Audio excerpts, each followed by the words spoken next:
we've got the local police there, and up ahead we've got the civil guard. So somebody is in this park that they are looking for. Hola amigos, ¿qué tal? Stuart here from Spain Speaks with an update video. We'll have a bit of a chat about what's happened in Spain over the last week or so while I take my dog for a walk this Saturday morning. So let's go. Now get the weather out of the way. As you can see, not raining currently. Rain is forecast for later in the day. Been a wet week, not gonna lie.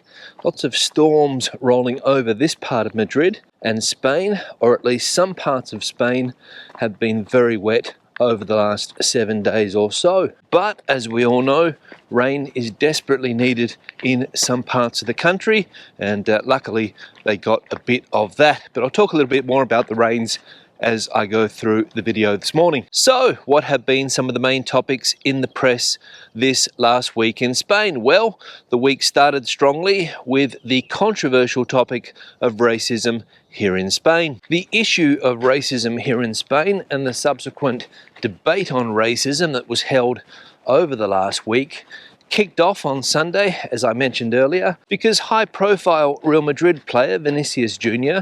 was subjected to racist abuse at a football ground in Valencia, the city of Valencia, down there on the Mediterranean coast.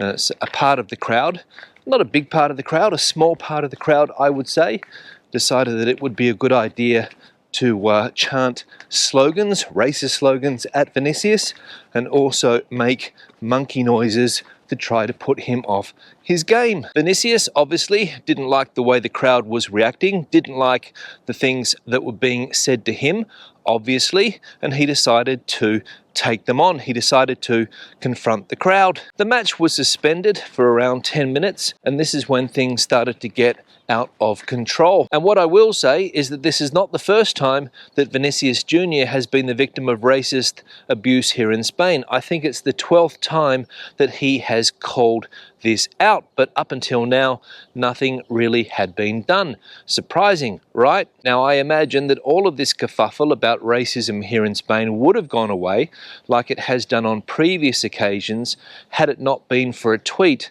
that Vinicius Jr. put out after the football game last Sunday. And basically what happened in this tweet, the tweet that Vinicius Jr. sent out to the world, sent out to his millions and millions of followers on Twitter, was that he accused Spain as a whole, the whole country, of being racist. And that's what really sparked the situation. And when the Brazilian president, Lula da Silva, weighed in on the matter, the SH1T really hit the fan. And then what happened here in Spain is that literally millions of people started asking themselves the question, is Vinicius Jr. right? Am I a racist? Soy racista? Am I xenophobic? Soy xenófobo? Those were the questions that were being asked by people. Millions of people, as I said, asking themselves those two important questions. Now, my opinion on this matter is that I personally have never been the victim of racist abuse in this country or any other country for that matter. I might have been the victim of xenophobia, fear of the foreigner. I've got that impression over the years, especially among some of the older generations. Didn't really know where I was from because I didn't speak the language like they speak the language. They might have been a little bit afraid of me. Don't know why, because I couldn't hurt a fly. But as far as racism goes on a broader scale, I think the Spanish, or a part of the population here, is a little bit racist if you compare it to other countries around the world, especially when it comes to language use in this country. And the reason I say that is because some of the people that I know here in Spain, not everyone, but some of the people that I know here in Spain still like to throw around negative adjectives when they are describing people from other countries. People from Latin American countries, people from North African countries, and people from the north of Europe often get called certain things, or these adjectives are put into the conversation when they are talking about people from those countries. And in my opinion, that is a little bit racist or xenophobic. What do you think? And of course, when you get 45,000 or 50,000 people together at a football stadium, some of the abuse that is hurled at the opposition team and the opposition players can be quite ugly. And as I mentioned last week in Valencia, unfortunately, the ugly side of Spanish football and Spanish society came to the fore. And if there are any positives that we can take out of this, it was that the football associations here decided to react, the police decided to react, and some arrests were made, which, as I said before, I think it's the first time that people have been arrested for this type of thing. And I think the message is starting to get through that this type of act is not acceptable in 2023 at football stadiums or anywhere else in the country. This type of abuse thrown at players, regardless of where they are from, I don't think it is correct, and I think the debate has started and people are starting to realise that this thing shouldn't happen. But we'll see going forward if any progress on this matter has been made over the last week or so. Time will tell.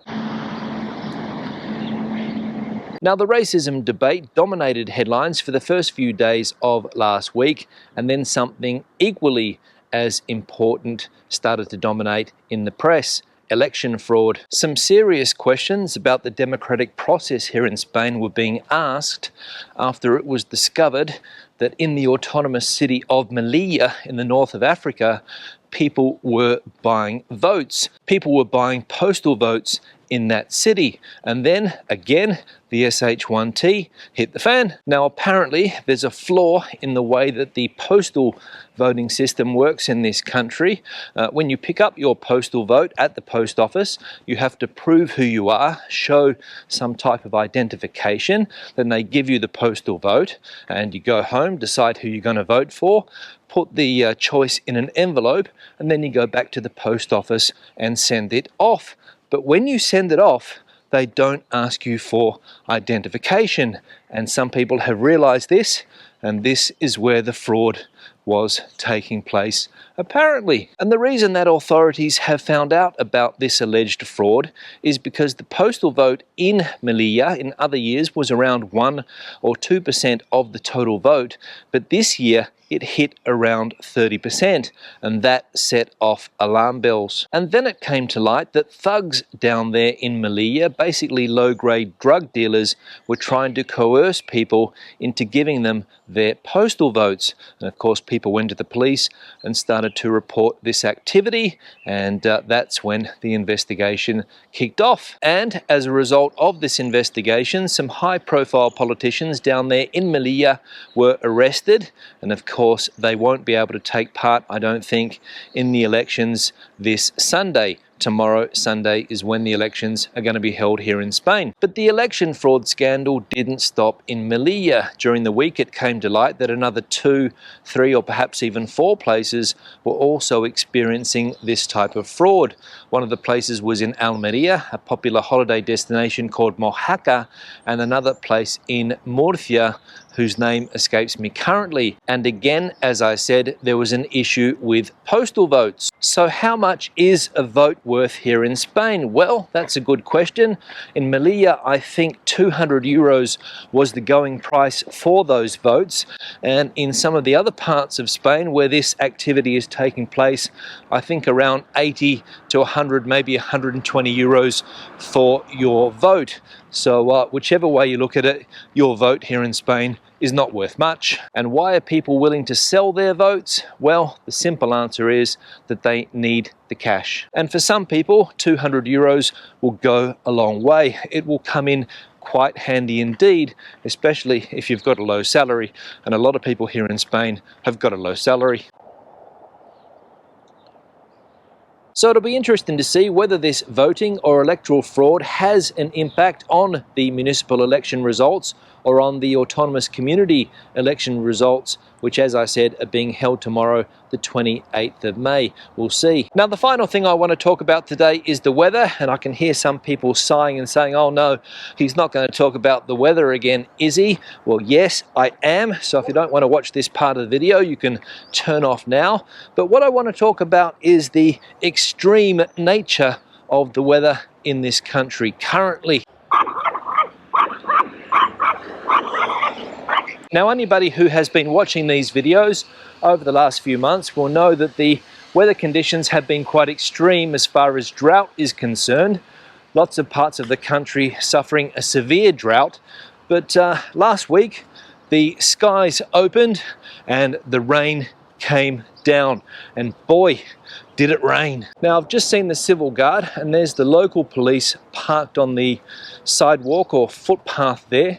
They're looking for somebody, don't know who they're looking for, but we've got the local police there, and up ahead we've got the civil guard, so somebody is in this park that they are looking for.